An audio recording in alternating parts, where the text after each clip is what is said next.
So, hello, my dear friends. Good afternoon, everyone. So, we have started our discussion today on the topic theory of production and cost. On the topic theory of production and cost, which is chapter 3, which is chapter number 3. Okay. So, this chapter is again divided into two units: theory of production, unit 1, theory of cost, unit 2. Please remember, whenever you revise for your exams, whenever you have studied production, always study cost with it, because these two chapters are very interrelated to each other. As a matter of fact, some concepts that we studied in supply will also be used in production. Some concepts that we studied in supply will also be used in production. So this is really going to be helpful for you. Okay. So my dear friends, can we start?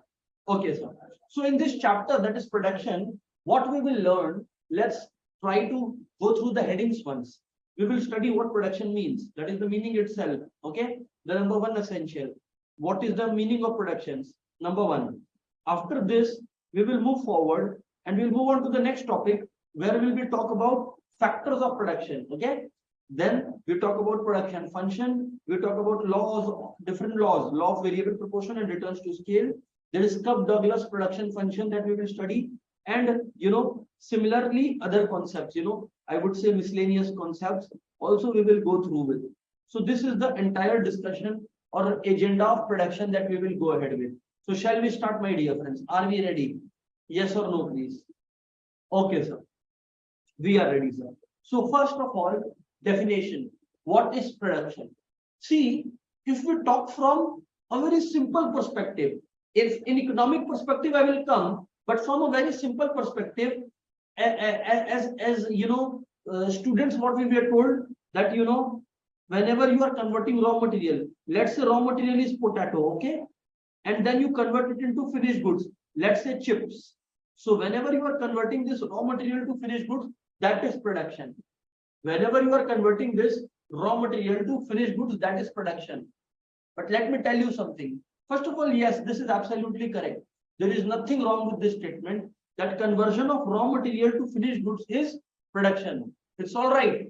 There's nothing wrong in this statement, but it is incomplete. Production is more than this. Production is more than this. Production does not only mean that you convert raw material to finished goods. हाँ, production का एक meaning है कि आप raw materials को finish goods में convert करें, बिल्कुल सही, बट सिर्फ यही मीनिंग नहीं है. Only this is not the meaning of production. So we will have to dive deeper, sir. Yes, we will have to dive deeper. Okay, sir. So let's go ahead, sir. Yes. So my dear friends, if I tell you from a more, broad perspective, which is the correct definition, we will say production, and everybody will write down in the chat once you learn the definition. I will explain it. Production is a process of creating utility. What is production? Production is creating utility. What is production? Production is creating utility. Write down, everybody. What is production? Production is creating utility in goods. Creating utility in goods. Production is creating utility in goods. What is production? Creating utility in goods. Mind you, my dear friends, all of you will have to learn this definition. Production is a process of creating utility in goods. Is that clear?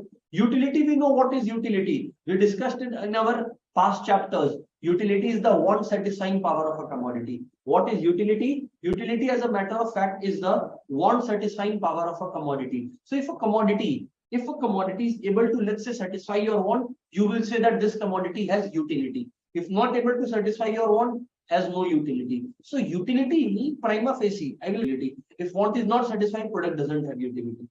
Okay. So, what is production? Process of creating that utility. What is production? Process of creating that utility. What is production? Process of creating that utility. Okay, sir, it's crystal clear. Okay. So what is production? Process of creating utility. Okay, sir. Now, here it is written, process of creating utility. Now, what types of utility? 4 types of utility. How many types of utility? Mainly 4. How many types of utility? Mainly 4. Sir, what are those utilities, sir? Form, place, service, time. Form, place, service, time. Form, place, service, time. Now, what is form utility? I told you the conversion of raw material to finished goods, that is called form utility, wherein the form of the product which used to be a raw material has been converted into the finished good. That is creation of form utility, number one. Number two, what is time utility? You know, until the product is sold, you will store it. Until the product is sold, you will store it. This storing, or I would rather say warehousing, is called creation of time utility. This storage, this warehousing is called time utility, wherein you are storing the product for some time. Wherein you are storing the product for some time. That's called creation of time utility. Next, what is service utility? You know, see, first of all, let me come back to the time utility. See, you will tell me one question, yes or no. You will answer me this. My question is, when a product is manufactured, that is form utility is created, will it immediately be sold? Can all the units be necessarily sold immediately? No, sir. It may take time that once the product is produced, we need to store it for some time before it is sold. Not all the products will be sold on production, right? Yes, my dear friends. So in that time gap, if you don't store the product carefully, product may spoil, get rotten. There might be pilferage, spoilage, and so many other things with the product. And hence, we need to store it. This storage is also giving some kind of want satisfaction. What kind? That is time utility. Because for the time being, it is stored. That is why time utility is storage. Time utility is storage. Okay, sir, we got it. Now, come on, guys, you have stored the product. Now, you will tell me, without advertising or without insuring the product, will you send it on transport? Will you transport it to somebody? There might be risk to your product if you're not insuring it. If you're not getting into an agreement with the bank, you might not have enough loans. And so these banking facility, advertising facilities, all that facilities that you are getting, that is service utility. And finally, once your product order has come, that is sales order has come, what you do? You dispatch the product. How do you dispatch the product? Sir, we use it via some transportation method, maybe some kind of truck or something. That, my dear friends, is called creation of place utility. That, my dear friends, is called creation of place utility. Place utility is nothing but transporting. The product that is not there in the time being will be transported. That's, my dear friend, creation of place. I repeat, place utility. Yes, sir, clear. Yes, sir, clear. Sir, can you summarize it in Hindi? Yes, sir, I will summarize it in Hindi. First in English and then in Hindi. Okay. In English, I'll go a bit faster. Okay. So what is production? Production is the process of creating utility in goods. What kinds of utility are there? There are 4 kinds of utility: form, place, service, and time. Form utility converts raw material to finished goods. Time utility stores the product. Place utility is transporting the product. While service utility is advertising the product, banking, etc. Done. Now, once again, let's revise it in Hindi. Production का मतलब होता है utility create करना. कैसा utility create करना? 4 तरीके का utility create करना: form utility, place utility, time utility, service utility. Form utility का मतलब रॉ मटेरियल को फिनिश गुड्स में कन्वर्ट करना. टाइम यूटिलिटी का मतलब प्रोडक्ट को स्टोर करना. प्लेस यूटिलिटी का मतलब ट्रांसपोर्ट करना. और सर्विस यूटिलिटी का मतलब इंश्योरेंस, एडवर्टाइजिंग, बैंकिंग, ऐसी सर्विसेज को अवेल करना. I hope it's crystal clear, friends. Come on. Is the meaning of production crystal clear? Come on, friends. Yes, sir. Yes. Yes. Now, guys, let's talk about factors of production. We have understood what production is. Now, factors of production means, suppose you want to produce a product. In order to produce a product, you need some resources. Without the resources, will you be able to produce the product? No, sir, we will not be able to produce the product. So what resources do you need? My dear friends, mainly 4 kinds of resources we need: capital, entrepreneur, land, labor. Capital, entrepreneur, land, labor. The shortcut is cell.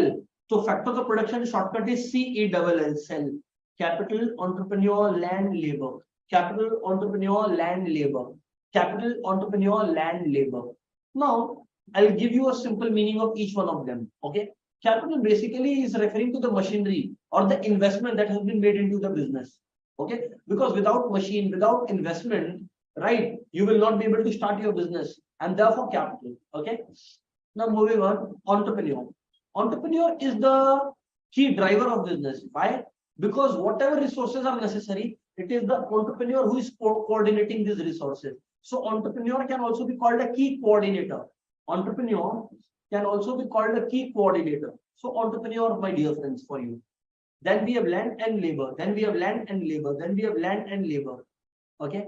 Now, my dear friends, if we talk about land, what is land referring to? If we talk about land, what is land referring to? My dear friends, when we talk about land, please pay attention. When we talk about land, my dear friends, it's referring to the place of business, where you are doing your business,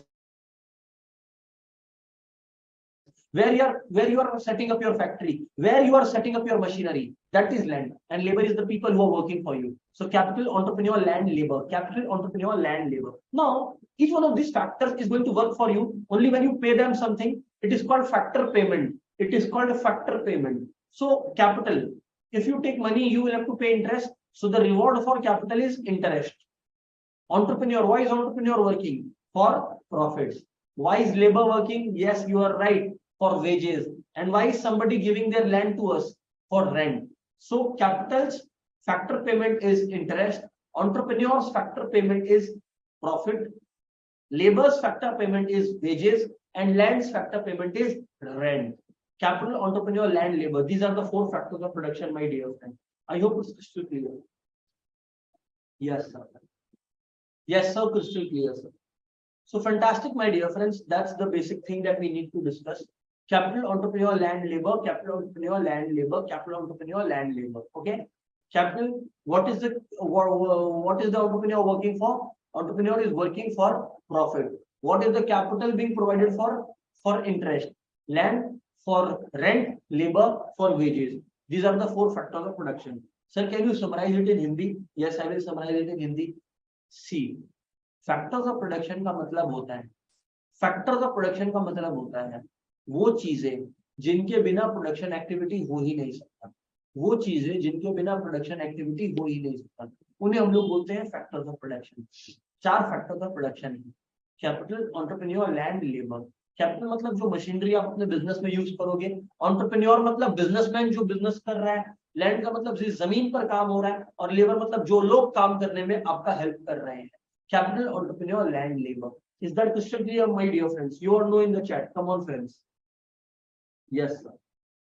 Then we talk about each one of them. Once you are ready.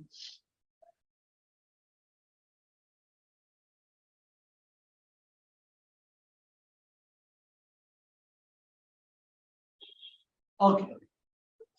Let's go. Characteristics of land. Let's talk about it. Characteristics of land. Okay, let's go. So, number one characteristic is free gift of nature. Very important point. You see, when human beings started, when the population of human beings came on earth, you see, land was already there. So, it is a free gift of nature. Yes, you are building something on land, that is different. But land is a free gift of nature. There is no cost of production of land, right? Suppose you are making a machine, you will have to incur some cost. If you are training a labor, you have to incur some cost. But land requires no cost. Land was already available on earth. And so it's a free gift of nature. Number two, limited in supply. Very important. You cannot increase the supply of land infinitely. Land is very limited in quantity, very limited in supply. Ready? Yes, sir. That is limited in supply. Next, land differ in variety. Yes, each land has different quality. Some are more fertile, some are less fertile. Some are rougher than the others. So each land is different. They have their own characteristics. The kind of soil found, it can be alluvial soil, black soil, red soil, laterite soil. There are many kinds of soils. It differs, and so they differ in variety. Land is immobile. Obviously, if there's a piece of land in your hometown, how can you shift it to another hometown? Or let's say another place. Suppose you stay in Kolkata. How will you shift your land to Mumbai? Obviously, you can't. Okay, so not possible. Next is land is a passive factor of production. Passive factor of production means what, sir? Means it will not start working on its own. For example, if a farmer has a piece of land, farmer will have to cultivate the land. He or she will have to buy the tractor, plant seeds, and do a lot of work on land then land will be able to give out some result. It will not happen that land one fine morning will automatically start producing stuff. That is not going to happen. Land will not start working on its own. Some human element is required to make the land work, or some machinery element is required to make the land work, and therefore land is passive factor of production. That is, it cannot take its own decision, cannot act on its own. Land cannot act on its own. Okay, sir, we got it. Next, alternative uses. Yes, land has alternative uses. Suppose one of your friends may be using a piece of land for their residence, some may be using for their factory, some of your friends may be using the land for, let's say, for the purpose of, let's say, guest house. Some may make hotels, cafes, etc., etc. What am I trying to tell you, guys? What I'm trying to tell you is that each piece of land can be used for multiple purposes. Some may use it for agricultural purposes, right? Some may use it for planting to create more forests. So there can be a lot of things. Alternative uses of a land means that simple thing only. All right. Then, sir, what else? Another feature, indeed a very important feature, is land is indestructible. Obviously, suppose there is a piece of machinery, I can destroy that, but land cannot be destroyed. So whatever land was there initially, now the land available is the same. It's not happening that new land is taking birth or the existing land is getting destroyed. It's not happening. So land cannot be destroyed. Yes, you can deteriorate the quality of land, but land in itself will not vanish from the surface of the earth. It will still be there and therefore indestructible. Sir, can you please repeat it for us? Yes, I will repeat it. Number one, free gift of nature. As you know, human beings are selling each other land, but originally nature gave it to us for free and therefore free gift of nature. Number two, these lands are limited in supply. The lands differ in their variety. Many types of land, then land is immobile. You cannot move a piece of land from one place to another. Okay, passive factor of production. Next, alternative uses. Land has alternative uses. And next one is, and the last one is, land is indestructible. You cannot destroy a piece of land from the face of the earth. Obviously, sir. Okay. One of our friends is, now I'll explain it each one in Hindi. Okay. See, free gifts of nature. Free gifts of nature का मतलब है कि nature ने, कुदरत ने हमें land free में दिया। ऐसा नहीं है कि हमें लैंड के लिए कुछ पे करना पड़ रहा है, हम इंसान एक दूसरे को पे कर रहे हैं लैंड के लिए, ये बात सच है, बट रियल लाइफ में ये फ्री गिफ्ट ऑफ नेचर है, लिमिटेड इन सप्लाई। अरे पृथ्वी पर, अर्थ पर जितना जमीन है वो तो लिमिटेड ही है ना, ऐसा थोड़ी है कि नया जमीन हर रोज पैदा हो रहा है, ऐसा तो हो नहीं रहा। That is called limited in supply. Similarly differ in variety. एक इंडिविजुअल लैंड को किस लिए यूज कर रहा है वो अलग हो सकता है दूसरे इंडिविजुअल से, किस लिए वो यूज कर रहा है। इमोबाइल लैंड एक जगह से हिल नहीं सकता, इसलिए immobile. Passive factor of production है, लैंड खुद डिसीजन नहीं लेगा, लैंड खुद काम स्टार्ट नहीं करेगा। Passive factor of production means land will not work on its own. ऐसा कभी नहीं होगा, you will never see that you bought a piece of land and automatically a building got up. You have to work on that land to create that building. That is what passive means, which will not take its own decision. Okay. Similarly, alternative uses. Each piece of land can be used in multiple ways, and finally land cannot be destroyed. जो existing land है वो रहेगा अर्थ पर, उसको आप खत्म नहीं कर सकते। I hope it's crystal clear now, everyone. Yes, sir. Now moving on, let's move on to the next one, which is labor. Let's talk about labor then. Okay, let's talk about labor. Okay, so what is labor? These are the people who are working for us. Okay, these are the people who are working for us. And yes, this feature, alternative uses, is called land is heterogeneous. Or differ in variety is also heterogeneous. Heterogeneous means each land is different. Their fertility, each land is different. Differ in variety means each land is different. कोई ज्यादा fertile है, कोई कम fertile है, कहीं पे block soil है, कहीं पर सॉइल अवेलेबल ही नहीं है। This is what we are studying. Okay, moving on, that is also called heterogeneous. Okay, moving on, characteristics of labour. So number one is it is a human factor. Obviously, who is the labour? Human factor. Number two, it's active factor. Yes, You remember in land, we told land was passive factor because land cannot take its own decision. But labor can take their own decision. Labor can take the decision whether to, let's say, switch off the machine or let's say switch on the machine. Labor can take the decision whether to put more water on the agricultural field or to stop putting water on the agricultural field. That is, labor has their own mind, can take their own action, which land cannot. Land can't. And that's what we have been discussing. Okay, moving on. Labor cannot be separated from laborer. Yes, absolutely correct. Now, suppose I will give you an example of land. Suppose this piece of land belongs to Mr. A. Now, Mr. A has sold this piece of land to B. So, when Mr. A has sold this piece of land to B, this has become Mr. B's land. Now, obviously, Mr. A and his land were two different things. So, just because land has been transferred to Mr. B doesn't mean that now Mr. A is also working for Mr. B. It cannot happen, right? But in labor, you all think, if suppose you are going for, let's say, a haircut, there will be an individual helping you for the haircut. Now you tell me, can the exercise of haircut take place? This cutting of hair is called labor. The barber who is cutting your hair is called the, laborer. Now, if the barber goes away from that shop, will your hair be still cut? Obviously not, sir.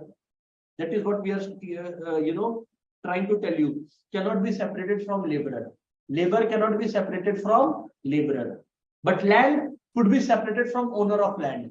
But labor is the service. Now, how can you separate service from the service provider?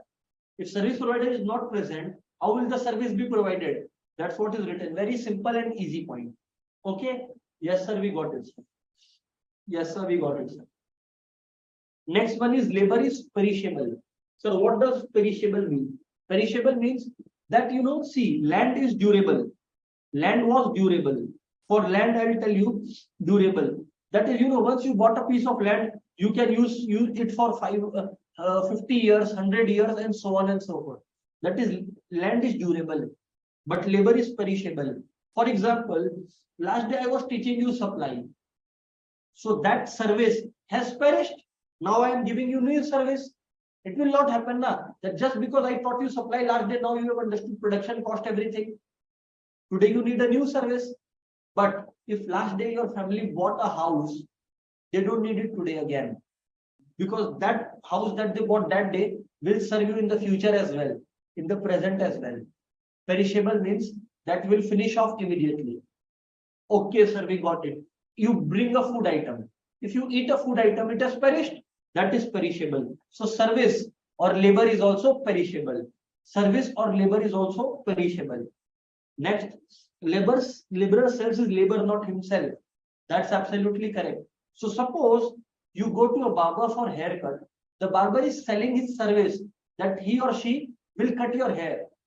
It's not that now barber is your slave. Barber has not become your slave. Okay, he or she has only sold their service to you, not themselves. Okay. Next, difference in efficiency. Yes, very important. Labor differ in efficiency. Just like land was heterogeneous, labor is heterogeneous. Means each people. This is laborer 1, this is laborer 2. Both have different skill set. Laborer 1 knows coding. Laborer 2 is a chartered accountant. Laborer 3 might be a business person. So each one of them have their own skill sets. And so they differ in how efficient they are. Right? For same work also, if you are asking 10 farmers to come to your field and do the cultivating thing, each farmer is differently efficient. All are not equally efficient. Yes or no? Yes, sir, that's right. Again, labor is mobile. That is, see, land cannot move from place 1 to place 2. You cannot just do it like that. But can labor move? Yes. Can labor move? Yes. Can labor move from one place to another? The answer is yes. They certainly can. So it is mobile. All right.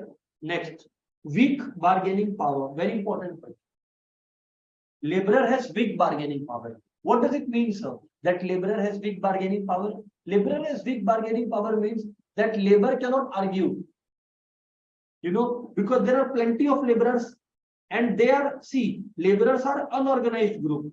They are not organized, and so their bargaining power is limited. In order to increase bargaining power, the group must always be organized. And finally, more wages, less work. This more wages, less work you can skip. It's unnecessary. But there is always, another point that I can say, that laborer makes a choice. Choice is what? That how many hours they will spend on leisure. What does leisure mean? Leisure means, recreation, relaxing, doing what they like, and how much time they will serve, they will work, providing their labor. So there is always a choice that is available to the laborer. A very important point in here. Okay. So now let me explain all these points in Hindi once again, so that everybody is crystal clear with this. See, human factor. Human factor मतलब बहुत simple है, हर labourer एक इंसान ही तो होता है, तो therefore human factor. दूसरा एक्टिव फैक्टर. देखिए, जब लैंड था तो मैंने बोला था पैसिव फैक्टर, क्योंकि लैंड खुद का डिसीजन नहीं ले सकता, क्योंकि उसके पास खुद की बुद्धि नहीं है.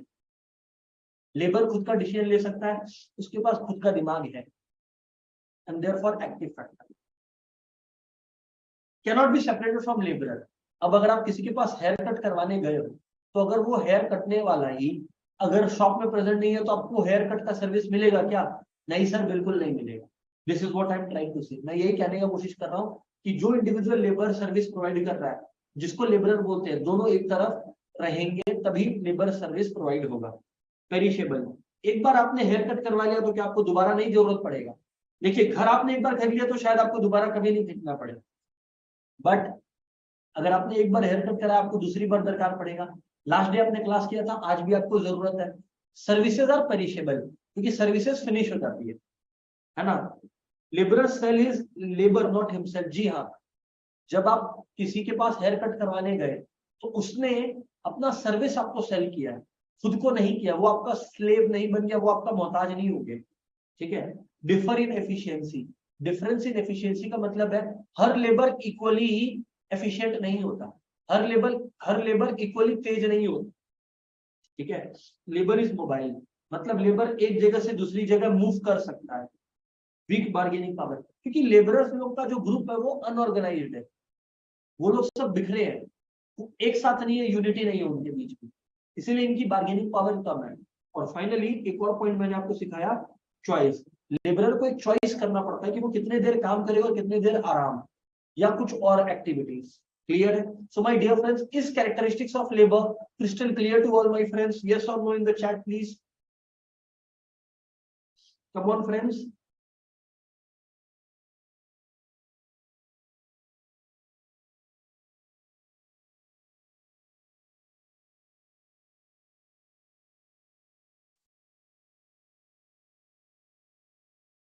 Yes, sir. Yes, sir. Everybody, come on, friends. Okay, crystal clear. So land is clear, labor is clear. All right. Now we move to capital. Now where do we move? My dear friends, we move to capital. What is capital? Pay attention, friends. Though there are various types of capital, let me explain you simply what is capital. Okay. Acha, for capital, I am writing a line. All of you will copy that line. Okay, and repeat line right down in the chat. Okay. So the statement is capital is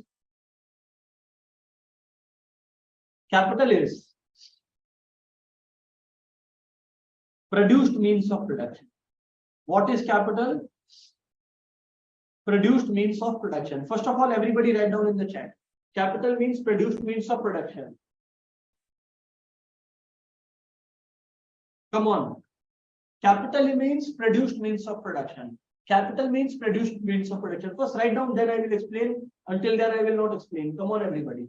Capital means produced means of production. Come on, everyone. What does capital mean? Produced means of production. All right. Now let me explain you what it actually means. Okay.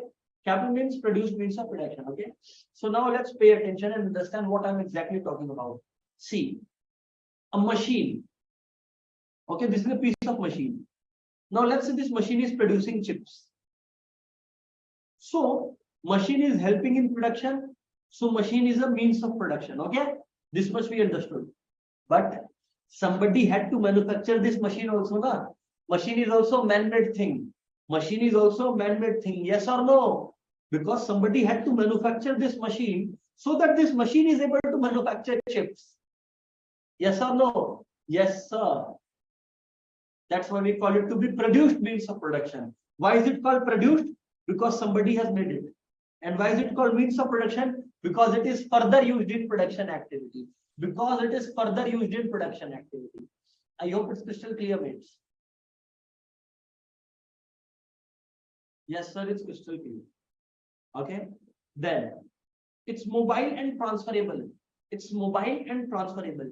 What does it mean? Yes, mostly machines can be, most machines, some may not be, but most machines can be transferred from one place to another by, let's say, disassembling them. You know, so that's why transferable. Yes, machinery depreciates. Depreciates means their value declines. For example, if I, let's say, bring a machinery of 10 lakh, then in accounts you must have studied that over the course of its usage, over the course of time, due to wear and tear, efflux of times, and so many other reasons, the value of machinery will keep going down. That, my dear friends, is depreciation. That is the value of machinery. The efficiency of machine will keep going down over the years. That's depreciation. Machine is a passive factor of production. I told the same for labor as well. I mean, not for labor, my bad. For land as well. Because land also cannot take its own decision. Similarly, machine itself will not start manufacturing chips. There is some human who is required to, let's say, switch on, switch off, add some mixture to the machine. Only then the machine will start working. It will not take its own decision that let's manufacture chips today, biscuits tomorrow, clothes tomorrow, the day after. It cannot happen that way.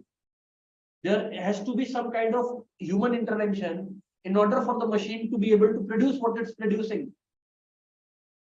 Yes, sir, we get this. And hence, this is another point, passive factor of production. Because capital or machine does not have its own brain, does not have its own mindset. Oh, right, sir. We get it, sir. We get it. So, sir, we have understood this much. All right, my dear friends.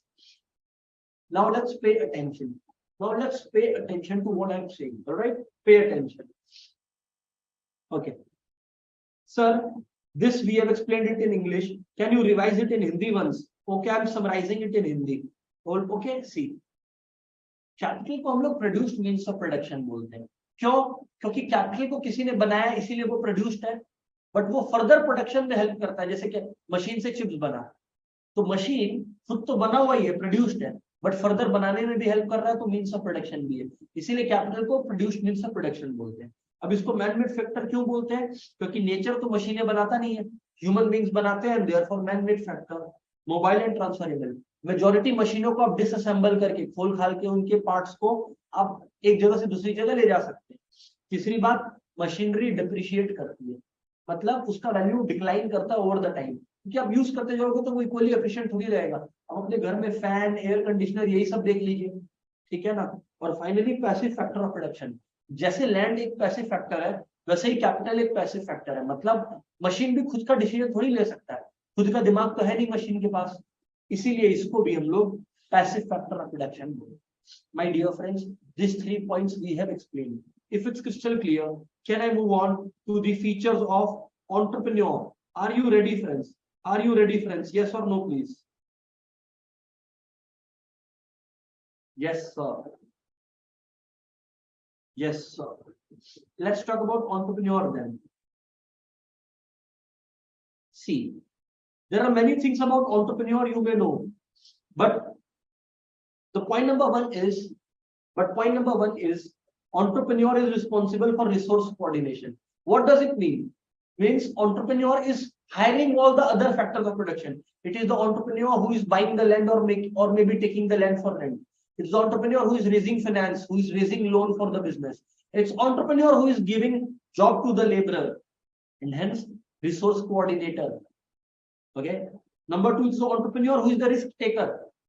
Yes, they will receive the profit, but yes, they will also bear the losses. And finally, innovation. Entrepreneurs trying to bring up new ideas to solve problems, pre-existing problems, right? So point number 3. Number 4 is also common with labor, as we have already done with labor as well. Sir, which point, sir? Active factor of production.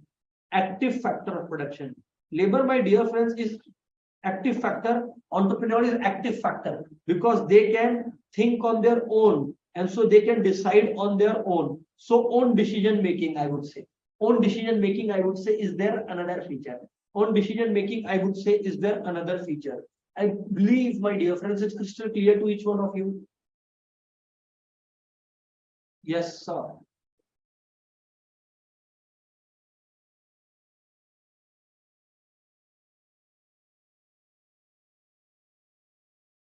Absolutely.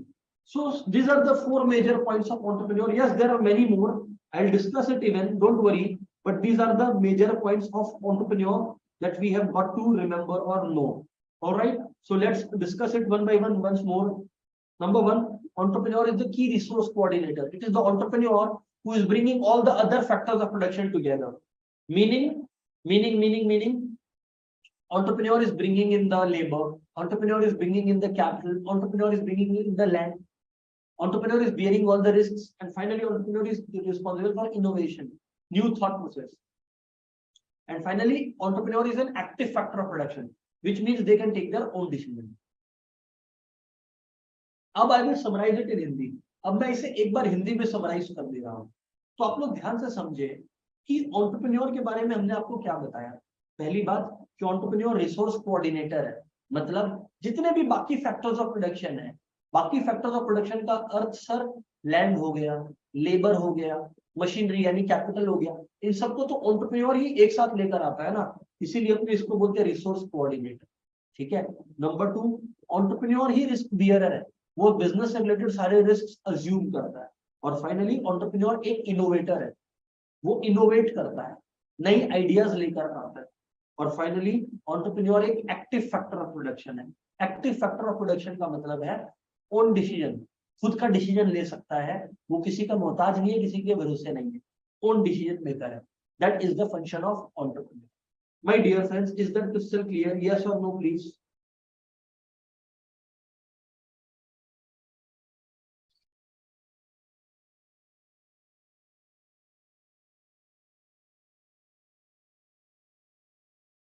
Okay. Yes, sir. Yes, sir. Yes, sir. Now. Before I move on to the next point, let's take your, yes, sir. Understood, sir. Now. One more thing. We will discuss objectives of enterprise. What are we discussing, sir? Sir, we are discussing objectives of enterprise. Sir, please repeat, what are we discussing? My dear friends, we are discussing objectives of enterprise. So I believe all of you are ready. We are discussing objectives of enterprise. Like, why is the enterprise functioning? Okay. Objectives of enterprise. So pay attention, everybody. All right. Yes, sir.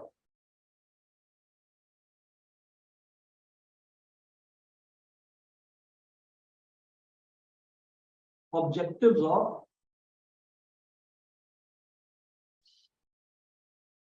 enterprise. So broadly speaking, my dear friends, there are 5 objectives of enterprise that we can clearly highlight. Okay, let's go at it one by one. Number 1 is the organic objective. Number 2 is the economic objective. Number 3 is the social objective.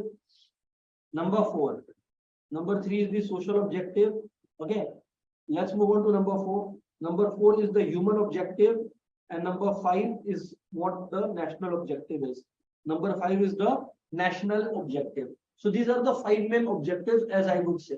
These are the 5 main objectives, as I would say, of this particular topic. Okay. Now let's discuss them one by one. Okay. So number 1 is organic objectives. If you talk about organic objective, it means the objective to survive. Because anything enterprise will be able to do only when it is able to survive. Arey Baba, if your business is over, how will you achieve any other objective? So the first objective should be to survive. And once your survival need is taken care of, first you must survive.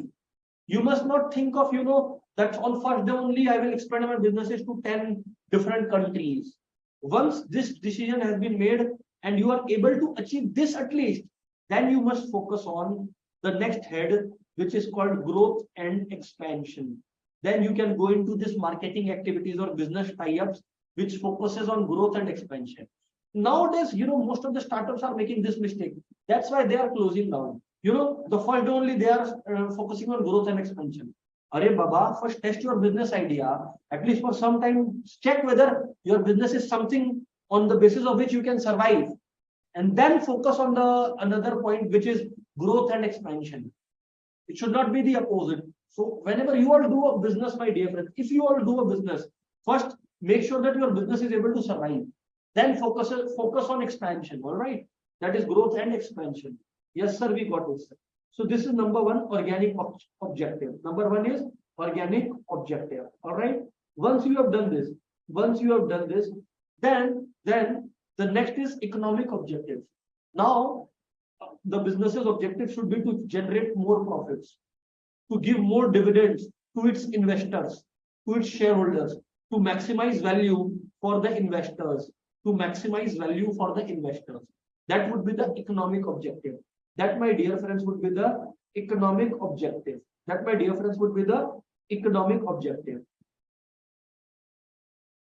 All right. Social objective. Social means unadulterated goods. Unadulterated means मिलावट के बिना. Unadulterated goods means proper goods, correct goods. To avoid duplication. To avoid pollution. These are the social objectives of business. Okay. Then what is human objective? Human objectives is, to provide skills to the employees, to develop skills, to provide employment, right? These are the main human objectives, right? And finally, national objective is to help nation become self-reliant. That is, nation doesn't have to import that commodity. Our producers will only produce that commodity. To reduce inequalities, income inequalities, that is, rich getting richer and poor getting poorer. To reduce inequality, right? To train young people so that they can help in nation development. To train young minds to help them in supporting the national development objectives. Okay, sir. So once in English and once in Hindi, I will revise all the 5 objectives of the enterprise. Okay, let's have a go at it. Number 1 is the organic objective. Organic objective means, my dear friends, that the business focuses on survival. Organic objective means the business focuses on survival. Once it has survived, then maybe it focuses on growth and expansion. Once the business has survived, then maybe it focuses on growth and expansion.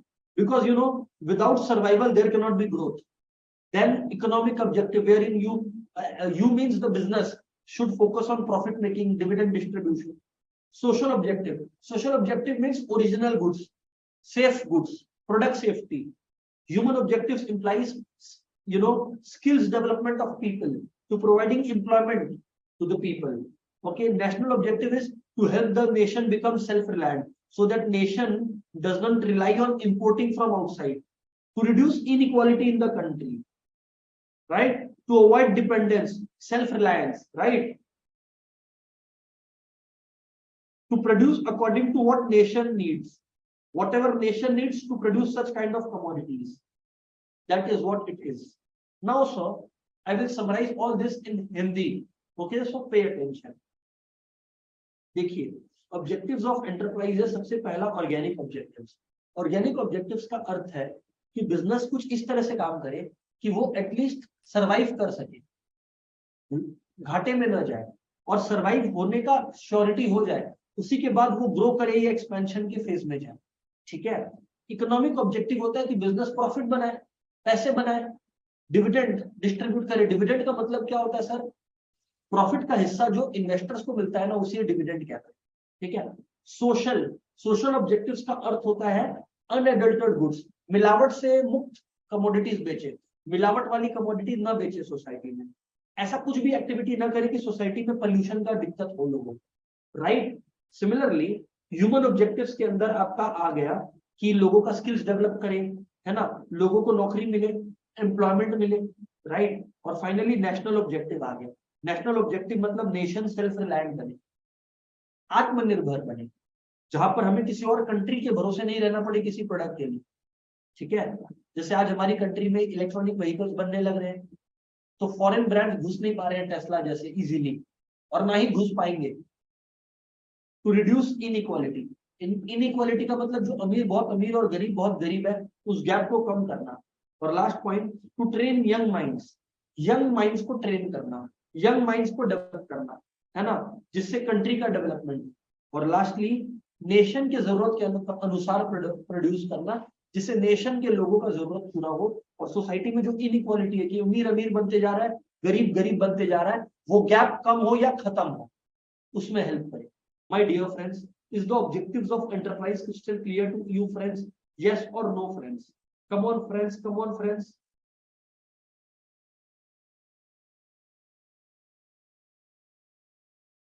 Right sir. Right sir. Yes. Now we talk about the enterprises problems, like what problems a business enterprise is facing in its day-to-day operations or over a period of time. What problems are they facing? So enterprise problems, let's go ahead. Enterprises problems,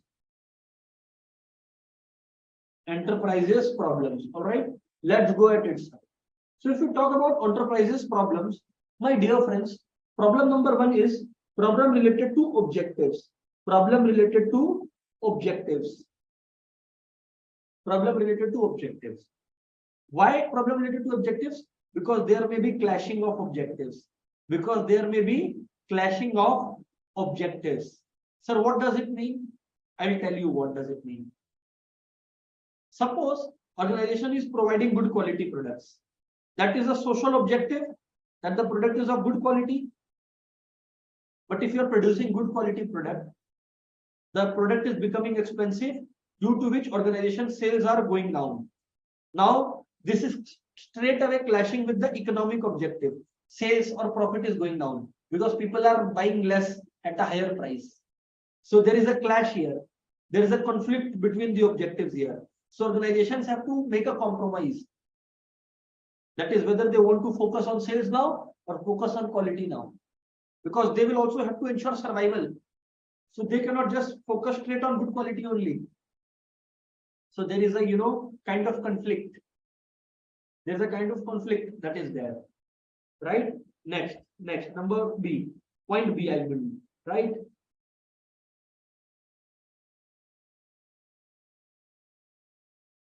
Location and size of plant. Problems related to location and size of plant. Now see, location and size of plant. Plant means a factory. Now suppose this is a businessman, okay? Now businessman is thinking that, see, let's say raw material is in Rajasthan. Okay, just for example, I am saying Rajasthan, which is approximately west of the country, west of India. Okay, let's say our market, the finished goods market where the product is sold, is in Assam, which is east of the country. This is west of the country. Or let's say the raw material is in Jammu and Kashmir, which is north of India. Jammu and Kashmir, which is north of India, northernmost point of India. But if we come to south, Kanyakumari, Chennai and all these places, these are south of India.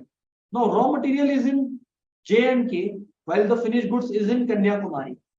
Now you think of this, the problem faced by the business. They are thinking where they should, set up their factory. If they set up their factory here, raw material will be here.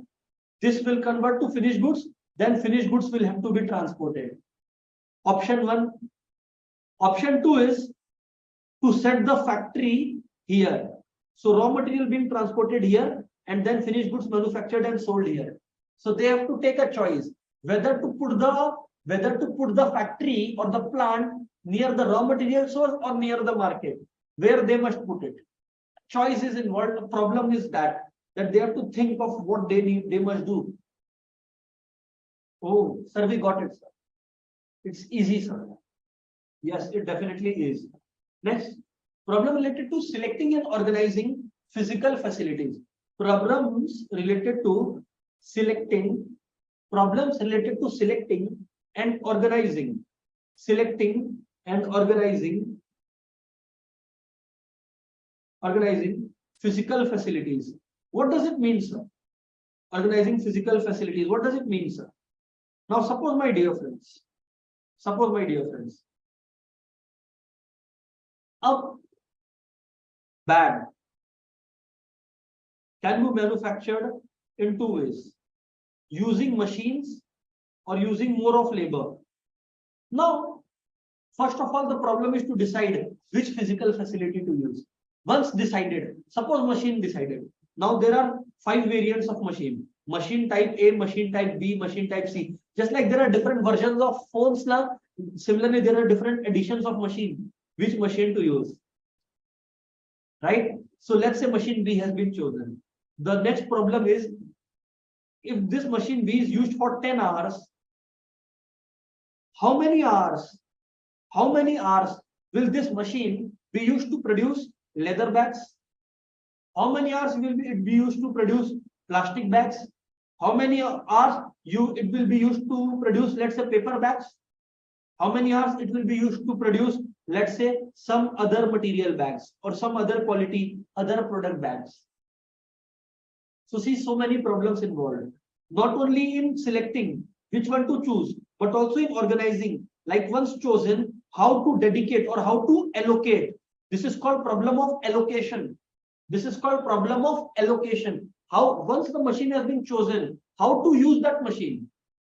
For commodity A more or for commodity B more. That is the another problem that an organization faces. Right? C. Then the problem D that organization faces is problem related to finance. पैसे कहां से आएंगे और कितने चाहिए? There are two questions here. Or rather 3. How much money? First you have to think. How much money required? How will you use this money? How to use this machine? I mean, how to use this money? Second number question. How will you use this money? And the third question is, from where will you raise this machine? Will you use the own funds or will you take loan? Will you issue equity shares or will you issue debentures? All this decision has to be taken. How will you raise the finance? That has to be taken care of, right? So that is the thing. Next is point E. Point E is problems related to organization structure. Organization structure. What does organization structure means? Means how the hierarchy is divided. So let's say there is a managing director. So there will be 2 head managers, and under one head manager, how many sub managers are there? Under sub manager, how many factory managers are there? So organization structure is deciding the authority and responsibility. Like how much authority you will give to different people and how much responsibility you will assign to them. Is the decision regarding authority and responsibility made? Oh, got it. Then there is problem related to, let's say, marketing. Now see, any organization dealing with marketing has to take mainly 4 types of decision. These are called 4 P's of marketing mix. 4 P's of marketing mix. What are these 4 P's, friends? There you have it. Product, price, place, promotion. Product, price, place, promotion. Product, price, place, promotion. Product is what kind of product are you manufacturing? What should the price be, high or low? How will you sell it? Through middlemen or without middlemen? If there will be middlemen, how many middlemen? Whether we will sell directly to wholesaler or to consumer directly. What will be the mode of selling? Okay. And promotion. How you will advertise the product. What will be the sales promotion measures that you will take? all these problems have to be dealt with. Point G, legal formalities. A lot of registration work is to be done. A lot of cases and everything has to be seen. Patents and copyrights have to be filed wherever necessary. And finally, these are many straightforward points. I'm just going through them. And finally, problems related to industrial relations. Problems related to industrial relations. What does it mean, sir? It means whether there is harmony in the industry or not. Workers should not go on strike. The problem is workers are going on strike. There are frequent lockouts. You know, there is not proper cooperation with between the managers and the workers. So all this kind of problems a business has to face. Because when we think, you know, it is simple. But in reality, we will have to face a lot of problems if we start our own business. Okay. So let's summarize it for you. The problems faced by a business organization. Shall we? Yes, sir. Number one is clashing of objectives. When good quality product is resulting in lower sales because prices are high, then there is a kind of conflict or clash going on. Number two, location and size of a plant. Should the product or the factory be situated near the raw material or near the finished market? We will have to see it. Then there is a problem of selecting the facilities, like what machine to use. If machine is chosen, how many hours to dedicate this machine to produce different commodities? There is that problem of allocation then. Then there is finance problem.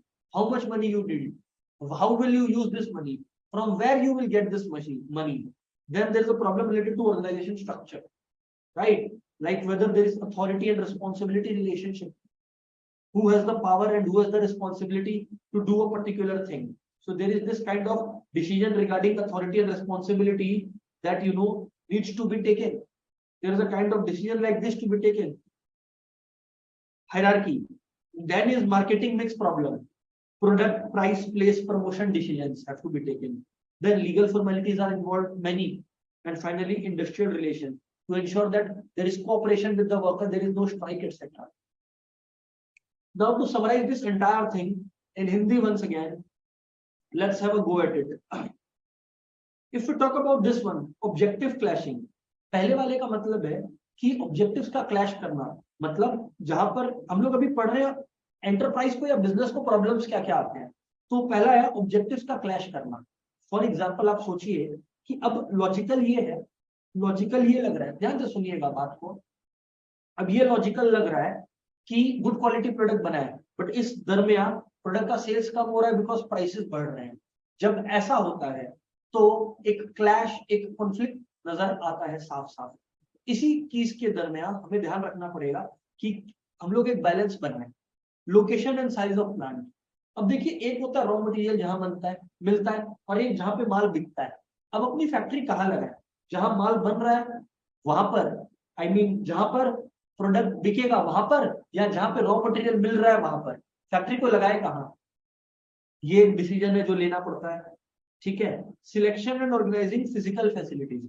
इसका मतलब है कि machinery कहां से आएगा और बाकी physical facilities कहां से आएगा, राइट. नेक्स्ट पॉइंट, पैसे कहां से आएंगे. और फाइनल पॉइंट, ऑर्गेनाइजेशन स्ट्रक्चर. तो किसके पास क्या पावर्स रहेगा, कौन किसको सर्व कर रहा होगा. मार्केटिंग से रिलेटेड डिसीजन कि प्रोडक्ट कैसा होगा, उसकी प्राइस क्या रखें, कैसे बेचेंगे, मिडिल मैन के थ्रू या बिना मिडिल मैन के, मार्केट कैसे करें, एडवर्टाइज कैसे करें product.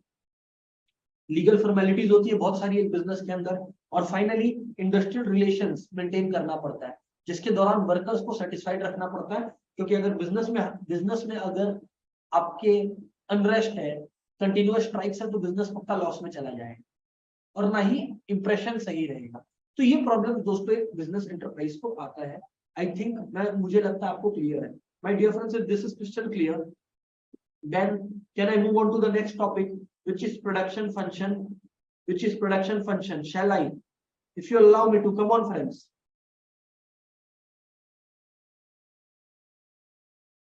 Yes sir, come on.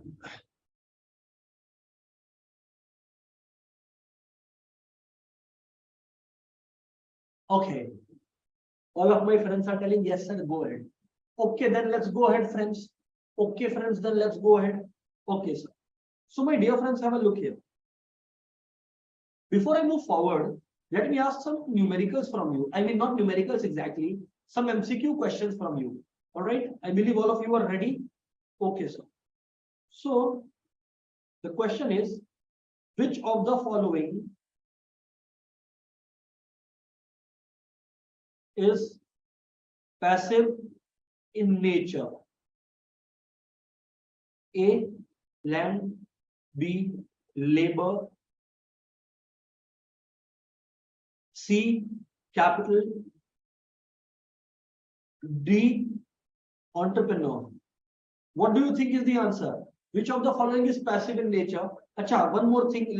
Instead of entrepreneur, let's write both A and C. Come on, which of the following is passive in nature? What say, friends?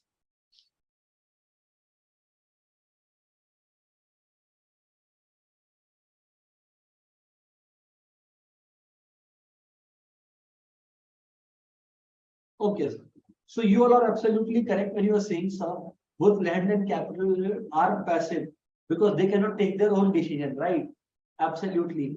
Both cannot take their own decision. We asked passive. So land and capital is passive because they cannot take their own decision. They cannot take their own decision. Next question. Which factor of production is a key coordinator? Is a key coordinator. A, land, B, labor, C, entrepreneur, D, capital. Key coordinator. Who is the key coordinator? Key coordinator.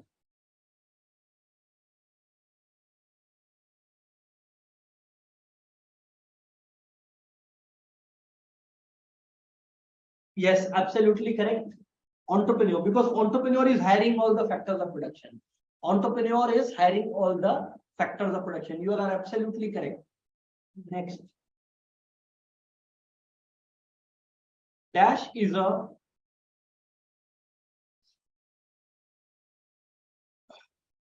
produced means of production. Option A, land, B, capital, C, labor, and D, entrepreneur. Which one of them do you think is the correct answer? Which one of them you think is the correct answer? Come on, friends. Let's have a look. Produced means of production.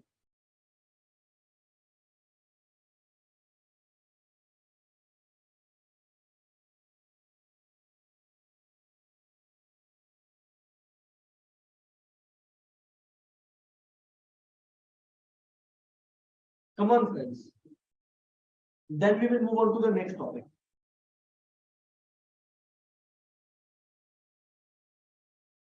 Yes, sir, clear.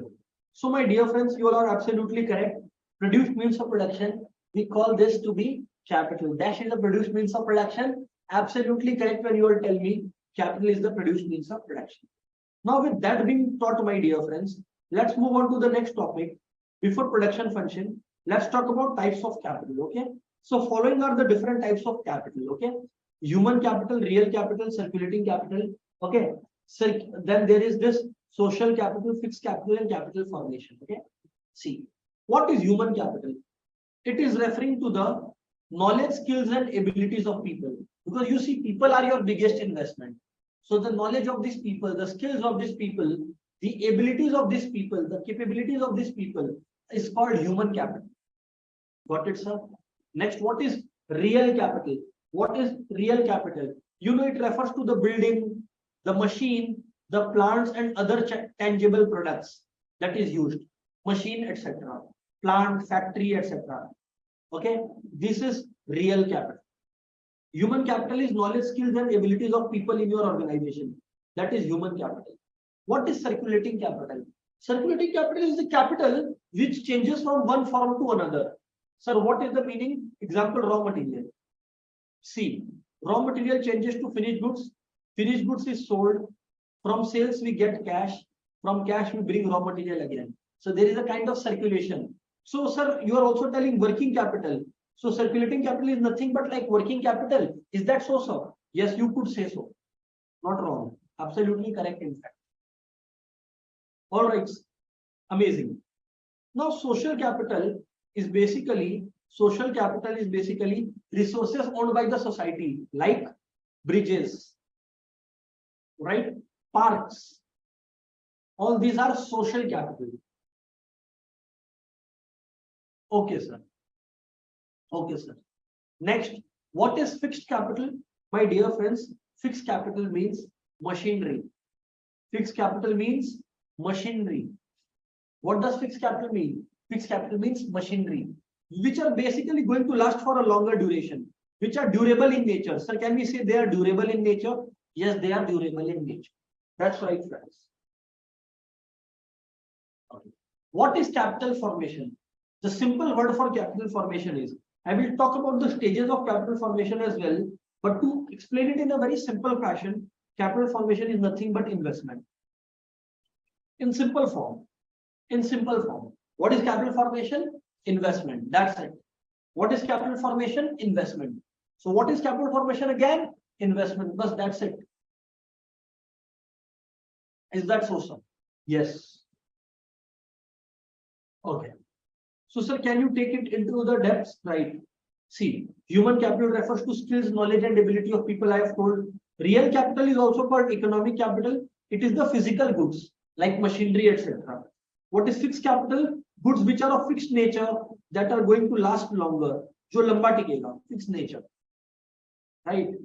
Then circulating capital, you know, that changes from one form to another, like raw materials. What is social capital? What belongs to the society, like parks, bridges, etc. They belong to the society, right? And therefore, we have called it to be social capital, right, friends? Yes, sir. Next is what? Next, my dear friends, is capital formation. Capital formation. What does capital formation mean? Capital formation means increase in stock of real capital. What does capital formation mean? Capital formation means, my dear friends, increase in stock of real capital. Real capital. So whenever, suppose at the beginning of financial year 2022, right, our country had 10 lakhs of machinery. Now our country has 15 lakh at the year end. So you see, from 10 to 15 we have come. So there is a growth of 5 lakh investment. This is called capital formation. The increase in investment is capital formation. Increase in investment is capital formation.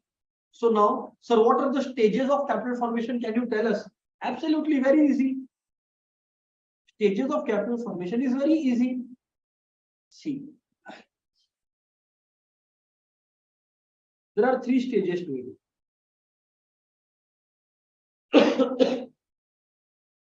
There are 3 stages to it. Okay. Number 1, savings. You know, who does the savings? The households. It's the people like you, me, my parents, your parents. We save money. So households save the money.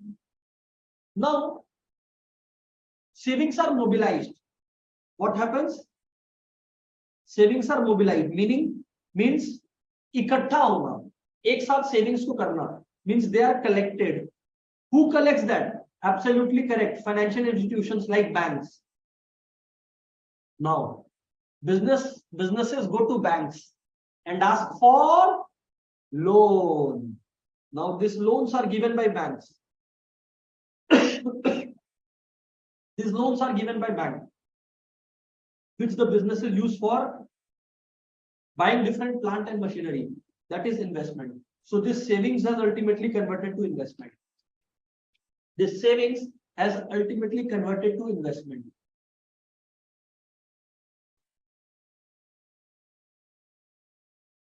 Is that okay, friends? Is that okay, friends? Come on.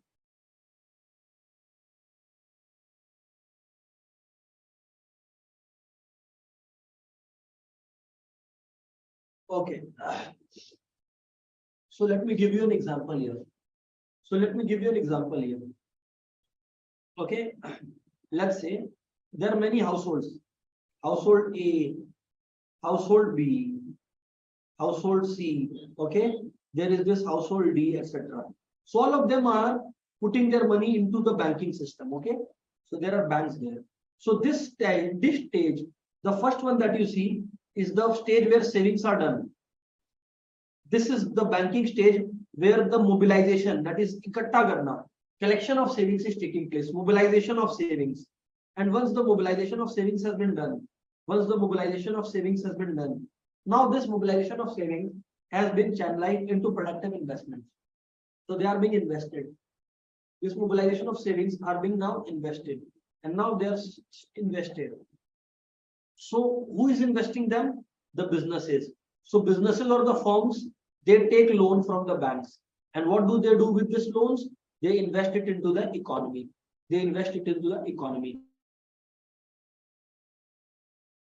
So the savings that was initially present has now, as you can clearly see, has taken the form of investment. This is also called savings investment identity. Savings equals to investment. Savings equals to investment. Savings equals to investment. My dear friends, is that crystal clear? Yes or no, friends?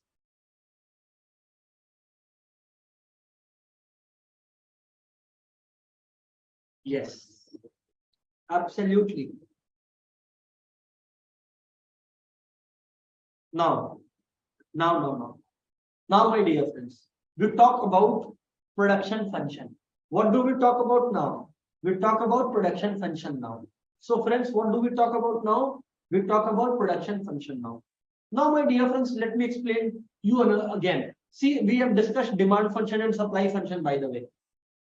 A similar example I'll give you. Okay. So let's say y equals to 2x plus 3. All right. So guys, you will remember this. I had taught you this. Now y is a dependent variable. Y is a dependent variable. Why so? Because y is depending on x.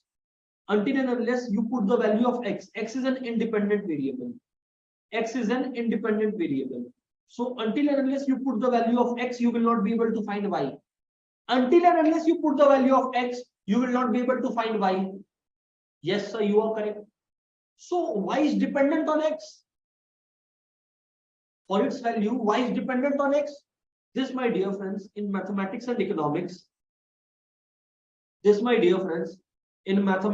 economics, is written as supposedly y is the function of x. That is, y is dependent on x for its value. Y is a function of x means y is dependent upon x for its value. Y is dependent on x for its value. That means y is a function of x. Y is a function of x. Y is dependent on x for its value. And therefore we say y is a function of x. Similarly, my dear friends, output produced is dependent upon inputs applied. So this relation between output produced and inputs, in economics we call this relation to be production function. Here Q represents the output and Q is dependent upon the labor and the capital. Labor and K represents the capital, that is the machinery that you have used, or all the other factors of production. For simplicity, we are taking only two, which is labor and capital. So the dependence on the output produced on these different factors of production like land, labor, capital, entrepreneur, this dependence, this relation is what we call as production function. This relation or this dependence is what we call as production function. I hope it's crystal clear, friends. Yes or no, please?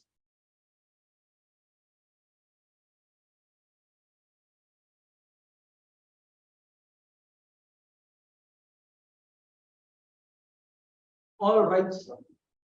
Absolutely. Absolutely. So that is production function. Now, my dear friends, we go into the further discussion. Okay. Now, my dear friends, you will also remember supply now because it is somehow related to supply. See, there are two kinds of time periods in production. In production, F means function of.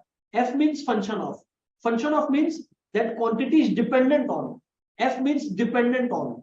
So output produced is dependent on labor and capital. So F means function of or dependent upon. Nirbhar hai. Okay, let's come back here. So now, there are two types of time periods in production. You remember in supply, we had discussed four types of time period: very short period, long period, very long period. Let me tell you, in production, very short period and very long period are of no use. In production, very short period and very long period are of no use. I repeat my point. In production, very short period and very long period are of no use. Is that so, sir? Yes, my dear friends, that is so. Sir, can you repeat it for us? Absolutely, I will. In production, very short period and very long period are not considered. Only two periods are concerned or considered. What are the two? What are the two periods? The one is short run period and the other one is long run period. Number one is short run period and long run period. So in short run period, output production can be increased by a very small amount. In short run, production can be increased by a very small amount, little. Okay, but in long run, production can increase by any amount. There is no kind of barrier there. So production can be changed to any quantity. While in short run, there is a limitation as to how much production you can change. Okay, in long run, you can change production by any quantity. You can increase by any quantity, you can reduce by any quantity. In short run, you cannot increase or decrease as much as you want. There is some kind of limitation involved. So your question will be, what limitations are? Actually, my dear friend, in short run, there are two kinds of inputs. Number one is the variable ones and number two is the fixed ones. Sir, meaning, I told you labor and capital. Capital, let's say machinery. Now, see, in short run, you will not have enough time to buy a new machine and start production at a faster rate. It will take up a lot of time. But in short run, with the existing machine that you have, you can ask your laborers to work overtime. So labor is a variable factor. To some extent, you can increase the labor supply. You can buy more raw materials. So that is again a variable factor. But machine is a fixed factor. Factory is a fixed factor. You cannot increase it by whatever quantity you need to or you want to. Such a time frame where it's not possible to increase machinery, that time frame is called short-term production time frame. In long run, it can be changed by any quantity. No factor is fixed. All the factors are variable. So as a matter of fact, you have sufficient time to buy new machine as well, to sell the existing machine as well, to hire new laborers as well, to make them work overtime as well. So in long run, all the factors of production are variable. Come on, everybody, write down in the chat. Write down in the chat, everybody. In long run, all the factors are variable. In long run, all the factors are variable. While in the short run, there are factors fixed and there are factors variable. In short run, the factors are fixed as well as they are variable. In short run, the factors are fixed as well as variable. While in long run, there are only variable factors. While in long run, there are only variable factors. Write down in the chat only, then I'll proceed. Come on, friends.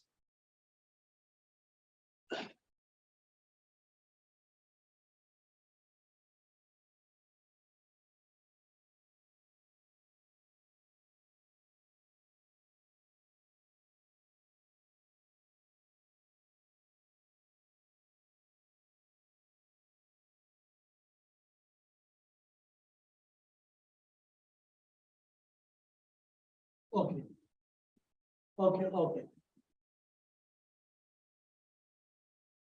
Great.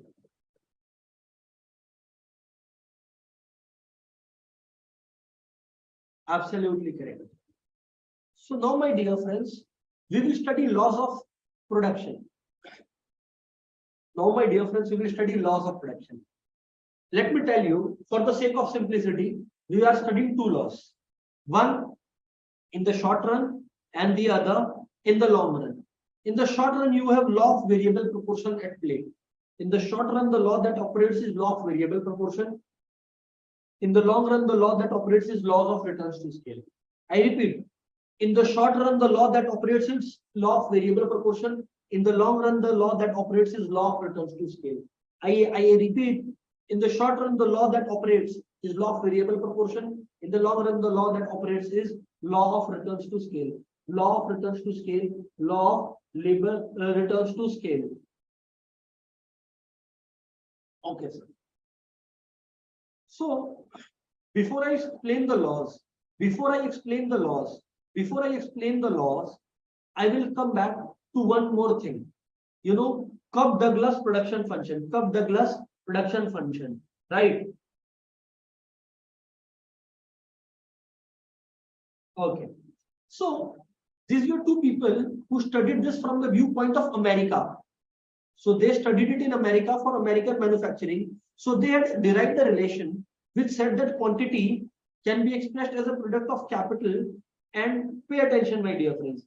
K is a constant. K is a constant here, right?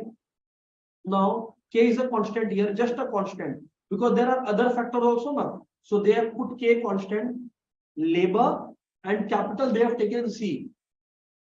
Labor power is A, capital power is B, and labor is contributing 3/4, machine is contributing 1/4. This is in American context only. So this is Cobb-Douglas production function. It explains the relationship between labor and capital in America, where K is a constant, mind you, and labor contributes 3/4 of the total production, capital contributes 1/4. So institute may ask you, in Cobb-Douglas, how much does labor produce? So it will be 3/4.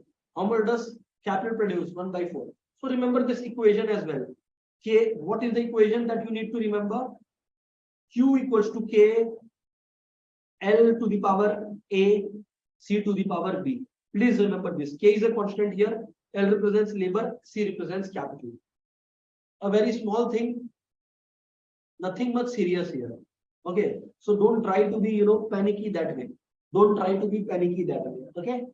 Now, friends, we study law of variable proportion. Okay, it's also called the law of diminishing returns. Law of variable proportion is also called the law of diminishing returns. Okay, so let's go ahead. Very, very important.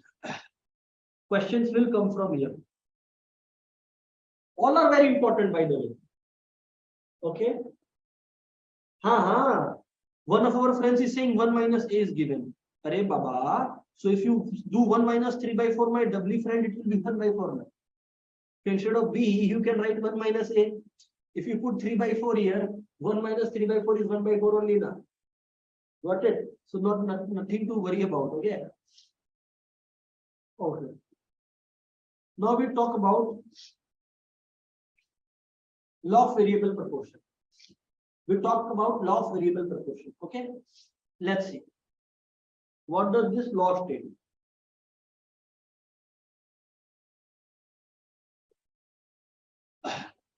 What does this law state? Pay attention, friends.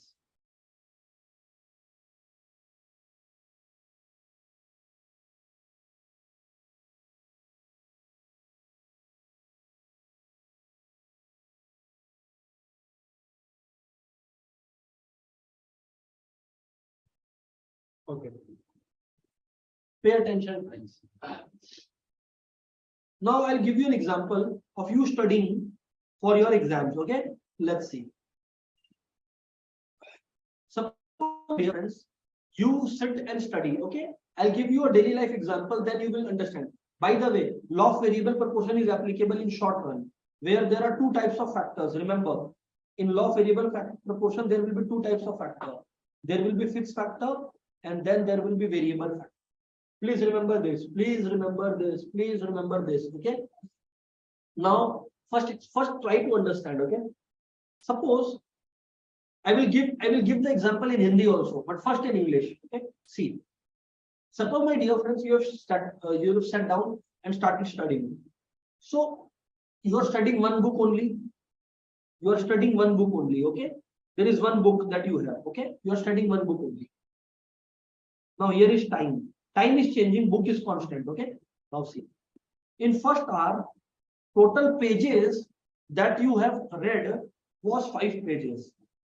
But now, when you enter the second hour, that is total 2 hours now when you have studied, your efficiency has improved. So in first hour, you studied 5 pages. In second hour, you have studied additional 8 pages. So total, you have studied 13 pages. Okay. In third hour, you have studied additional, let's say in third hour, you have studied additional 9 pages. because your efficiency is improving. You are enjoying the study now. You are into the process now. So 22 pages in total, 3 hours. Then when you move on to the 4th hour, you are studying additional pages. When you are studying additional pages, let's say you have studied 2 additional pages. So if you are studying 2 additional pages, 24, because now you are tired. And in the 5th hour, you have studied only 1 additional page. So total 25 pages. And in the 6th hour, if you enter, you have started forgetting what you have learned. So you remember only 23 pages now. Is this not a practical explanation? Yes, sir, it is. That as and when we start study hour by hour, initially the speed at which additional pages we cover increases. But gradually what happens when we are tired? Yes, we study additional pages, but not at a faster rate, but at a slower rate. And if we study beyond a certain point, we are also forgetting what we studied earlier. This is what law of variable proportion is. You see here what is happening. First, production increased by 5 pages. Then additional pages you studied was 8. Then additional pages you studied was 9. So increasing at increasing rate. Then additional pages you only studied 2 in the 4th hour. In the 5th hour, additional pages you studied is 1 only. And in the 6th hour, you forgot 2 pages. So it's not additional, it's rather has fallen down. Now let me give an Hindi explanation to the same. Now let me give you an Hindi explanation to the same. Okay? Suppose, pay attention, friends. Pay attention, friends. Suppose you are studying a book. मान लीजिए आप एक book पढ़ रहे हैं. अब आप पढ़ाई करने बैठे हैं. पहले घंटे में आपने 5 पेज पढ़ लिया. जब आप 2 घंटे पढ़ लिए तो आपने 13 पेजेस पढ़ लिया. जब आप 3 घंटे पढ़ लिया आपने 22 पेजेस पढ़ लिया. मतलब समय के साथ साथ आप जो एडिशनल पेजेस पढ़ने लग रहे हैं वो बढ़ते चला जा रहा है. समय के साथ साथ जो आप एडिशनल पेजेस पढ़ने लग रहे हैं वो बढ़ते चला जा रहा है. हाँ सर, बात सही है. देखिए, फर्स्ट आवर में आपने 5 एक्स्ट्रा पेजेस पढ़े थे. दूसरे घंटे में आपने 8 एक्स्ट्रा पेज पढ़ लिया. तीसरे घंटे में आप 9 एक्स्ट्रा पेज पढ़ लिए. तो अभी आप जोश में. ठीक है. 4th आवर में आप 2 एक्स्ट्रा पेज ही पढ़े तो अब आप हौले एक्स्ट्रा पढ़ रहे हो. 5th में भी आप हौले एक्स्ट्रा पढ़ रहे हो. 6th में तो नेगेटिव चलेगा. This is law of variable proportion. It is divided into 3 stages. First is Josh wala step. That is called stage of increasing returns. Then hole. That is called the stage of diminishing returns. And finally, completely gone. That is called the stage of negative returns. That is called the stage of negative returns. That is called the stage of negative returns. My dear friends, if you explain the book example, can I give you the product example? The economic example, can I give you? This was just to explain law of variable proportion. Can I give you? Come on, friends.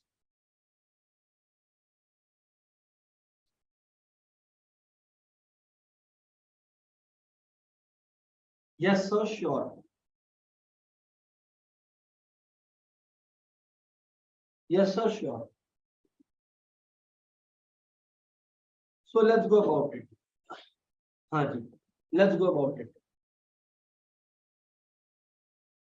So see friends, land is constant.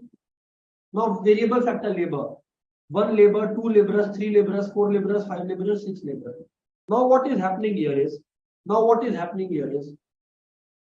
total production is 10 units, total production is 30 units, total production is 45, 52, and then 48. So additional pages were 10 first, then additional pages were 20.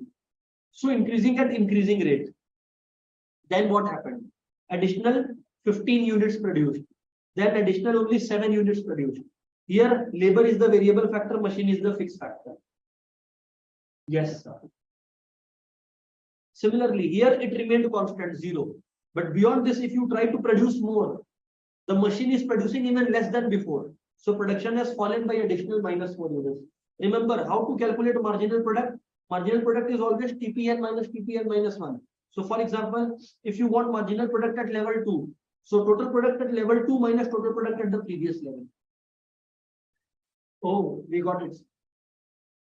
So let me ask you an MCQ question if you got it. Let me ask you an MCQ question, okay?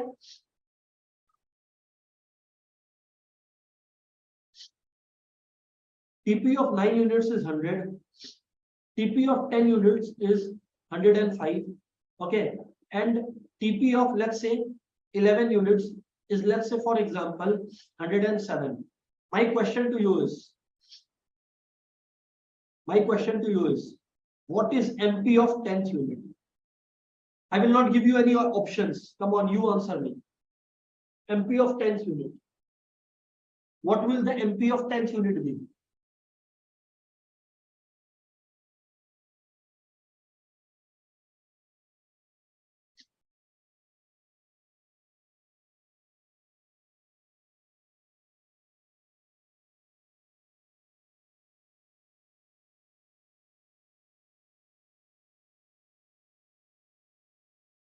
Come on. Yes, you answered it correct, friends.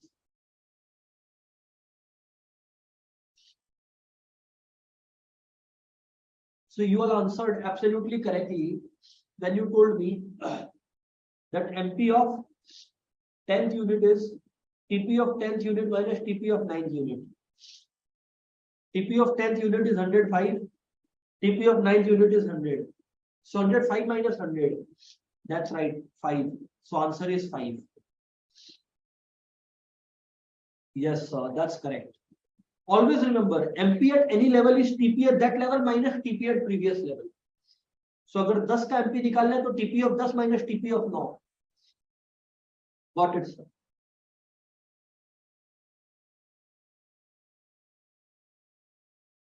We got it, sir.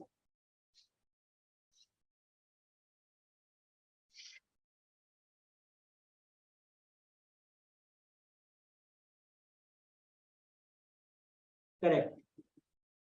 Now, how does the law of variable proportion diagram look? Much like this. I'll show it to you. Just a moment.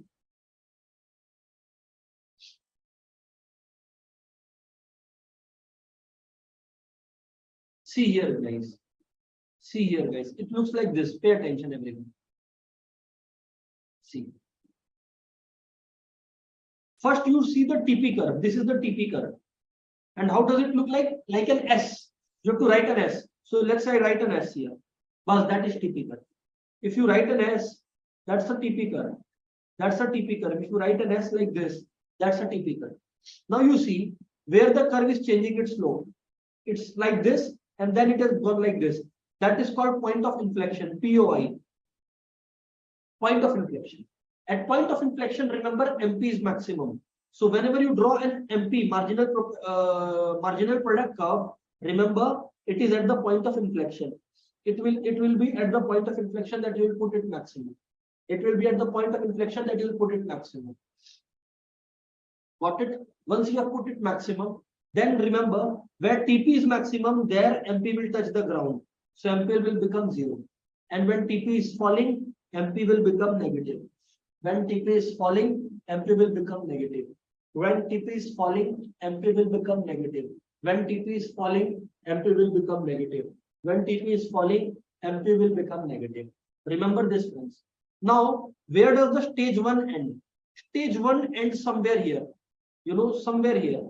Here. This is stage 1. Somewhere here. Where is stage 2 ending? Where TP is maximum. Okay, where TP is maximum.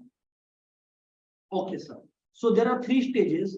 Stage 1 is a little later than point of inflection. Stage 2 is ending where TP is, maximum, and stage 3 is beyond TP maximum. That is when TP is falling. So where is average product, sir? See, average product starts from the same point as MP, but it will, it will meet MP at its highest point. So AP and MP meet each other when AP is maximum. Remember, average product and marginal product will meet each other when average product is maximum. When will average product and marginal product meet each other? Average product and marginal product will meet each other when average product is maximum. Average product and marginal product will meet each other when average product is maximum. Average product and marginal product will meet each other when average product is maximum. Got it, sir. So when average product is maximum, then AP and MP will meet each other. Then AP and MP will meet each other. Sir, we understood. That is what is important, friends. So there are three stages that we have understood. There are three stages that we have understood. Okay.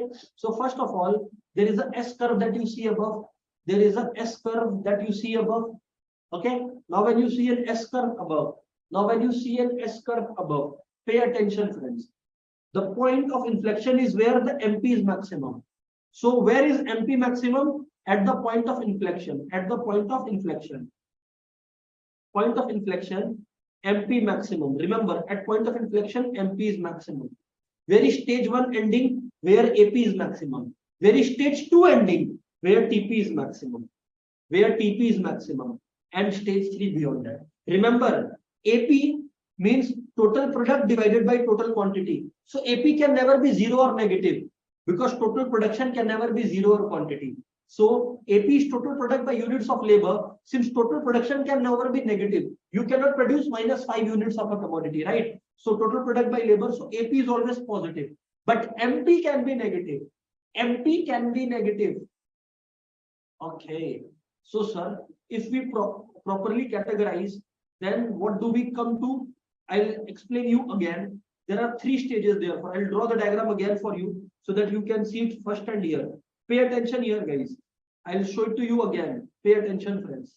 See, this is TP diagram. You draw a S.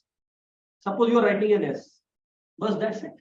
Now, below this, you will draw another diagram. Pay attention.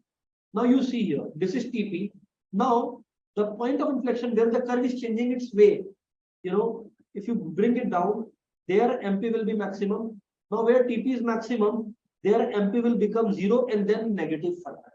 Now, stage-wise disembarkation if you need, then stage-wise disembarkation is something like stage 1 will end. Now, see, this is average product. Okay. Stage 1 will end where average product is maximum. You see, where average product is maximum. Stage 2 is ending where total product is maximum. And beyond that, stage 3. So, if stage-wise categorization you need, this is stage 1, this is stage 2, and this is stage 3. I hope it's crystal clear, friends. I hope it's crystal clear, friends. Is that crystal clear, mates? Yes or no, please? So, a very important MCQ question in exam that is often asked, a very important MCQ question in exam that is often asked, I'll answer that to you.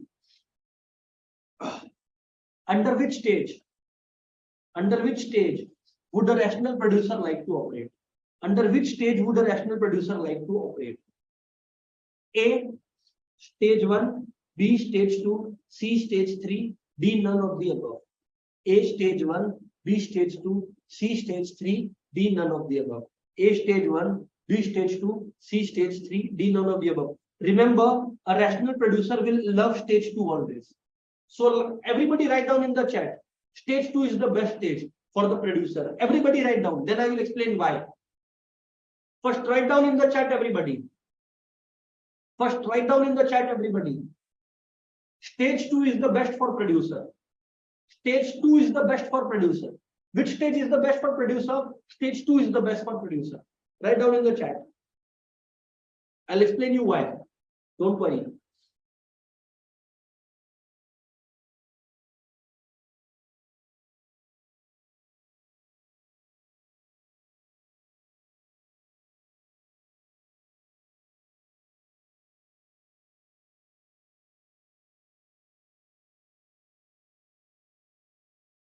Okay. So now, the fact that you have studied this, now let's pay attention, guys. Under which stage would a rational producer like to operate? Stage 2. Why? The question is why. Okay. Now the question is why.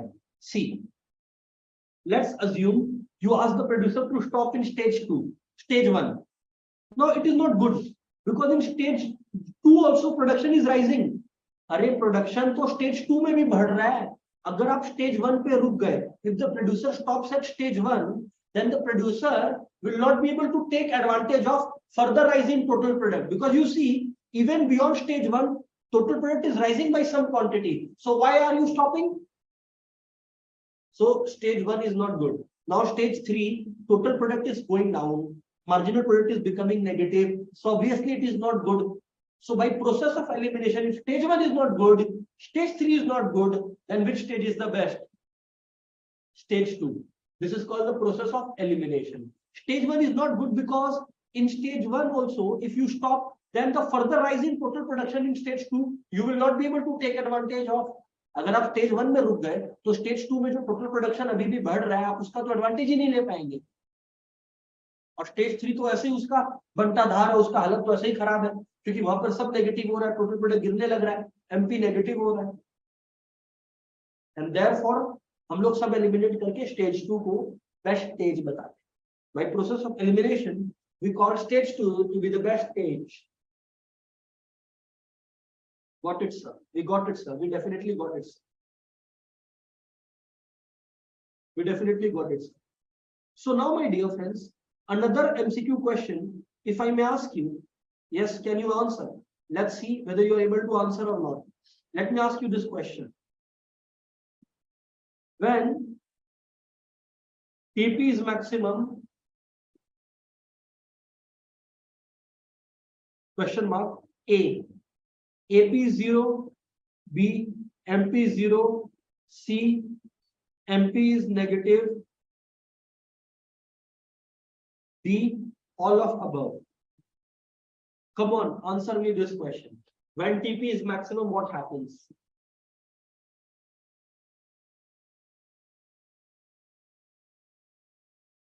Very good. So friends, the answer is when TP is maximum, MP is 0. When TP is max, total product is maximum, marginal product is 0. That's right. That's absolutely right. Next question, shall we? Yes, sir. Stage 1 ends where dash is positive. Option A, total product. B, marginal product. C, average product. D, none. Where does stage 1 end? With what becoming? Where dash is positive, or instead of that I should write where dash is maximum. TP, MP, AP or none. Where does stage 1 end? Where dash is maximum. Come on friends, which one becomes maximum?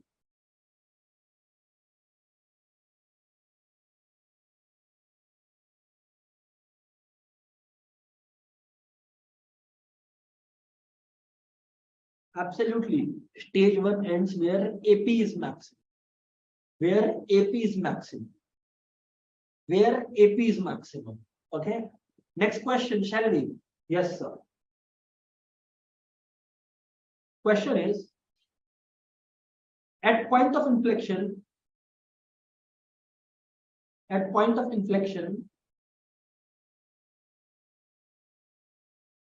TP is max.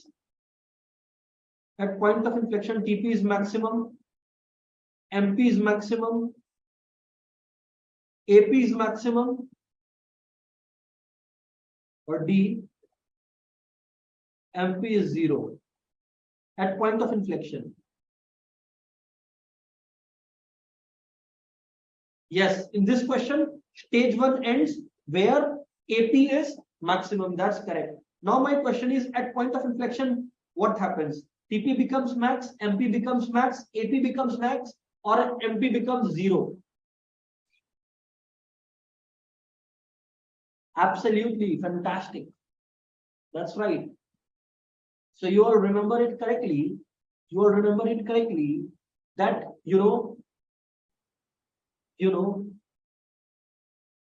MP becomes maximum. MP is maximum at point of inflection. You remember I told you this diagram.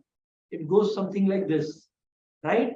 So now this was point of inflection where the curve was changing its point. So we had drawn a diagram like this, right? So at this point of inflection, I told you MP will attain its maximum. So MP attains its maximum at point of inflection. Okay. Yes, sir. Next question. At point of inflection, MP is maximum. At point of inflection, MP is maximum. Okay, correct.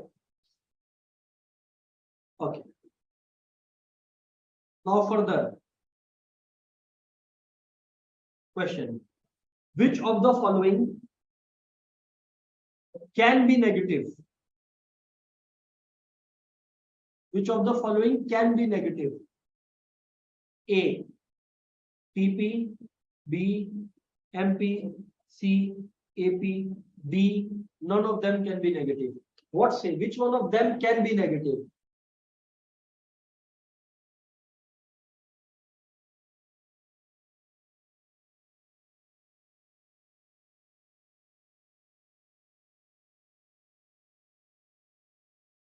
Absolutely. Only MP can become negative. TP is not possible negative and AP also same goes. So only MP can become negative. Again, I am explaining why a rational producer will like stage 2 best. Because you see, if you see the diagram, this is the diagram of total product, okay? This is stage 1, this is stage 2. Now pay attention and apply some brain. If the rational producer is operating at stage 1, then what will be the problem? The problem is that there is further rise in total product and the rational producer is not able to take advantage because the rational producer has stopped at stage 1 only. So to take advantage of increasing total product further, they must produce more. And so stage 2 is the best. In stage 3, obviously total product is going down, so it is always not advisable. In stage 1, stage 1 is good, but stage 2 can be better because you can increase production further. And therefore stage 2 is the best one for a rational producer. So my dear friends, here we have understood, we have revised a lot many concepts from the different parts of the topic. We wind up our day today. Please make sure all of you are revising this. Please make sure you all revise this and come in the next class, because next class we will continue from here only. Okay? Where we have ended, we will continue from here only, and then production will be over in the next class. So that's it for the day, my dear friends. See you all. Goodbye, everyone. Tata for the day.